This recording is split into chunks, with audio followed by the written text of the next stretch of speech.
Now, our function doesn't yet completely say what its purpose is. You might feel that the name 2 Fahrenheit is good enough to convey its purpose, but many times it is helpful to provide additional information. In Python, we provide this using a doc string. So this is a special type of string which explains the purpose of this function. Remember, the purpose of the function tells us why the function was written. It doesn't explain how it works. If you're interested in seeing how it works, you should look at the code. And sometimes there are comments as part of that code explaining how certain parts of the code actually work. But the doc string is just indicating the purpose. So once again, immediately after the colon, when you press enter on the next line, which must be indented, this is where we typically write the doc string. Now, even if the doc string is a single line long, we use the triple quotes notation. You can use single quotes repeated 3 times, but I prefer writing double quotes repeated 3 times. So all the doc strings you will see me write begin and end with double quotes repeated 3 times. So I began by writing 3 double quotes, and then my AI jumped in with this suggestion. It's suggesting a doc string for this function that I'm writing.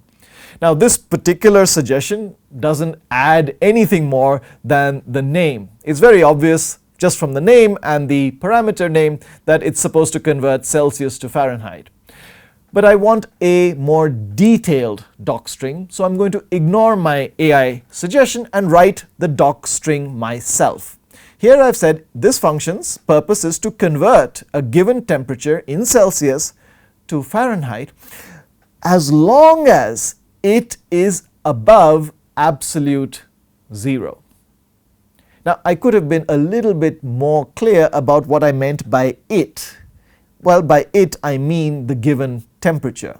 You might think that it's already very clear that it refers to Celsius, but a well-written doc string should make this very clear. Now, with this doc string, my AI is making some suggestion which is different to the suggestion that we saw earlier.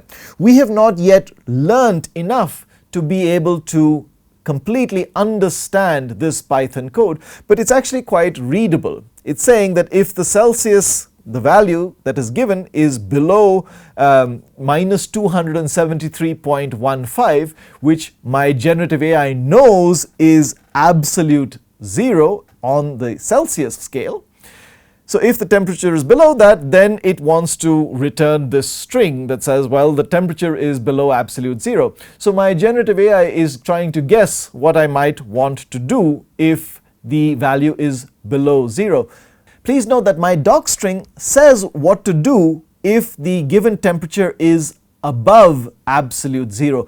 It doesn't say what to do if the temperature is not above absolute zero.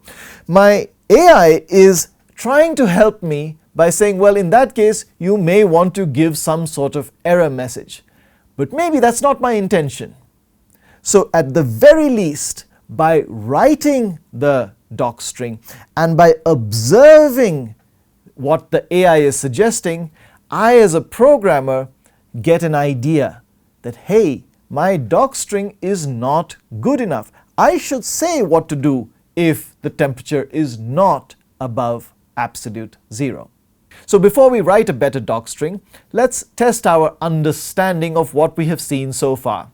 Here is a function that our friend has written, and since they are terrified of writing a doc string that is insufficient, they have actually written a very long doc string, even though the body of their function is very short. It's just 1 line long.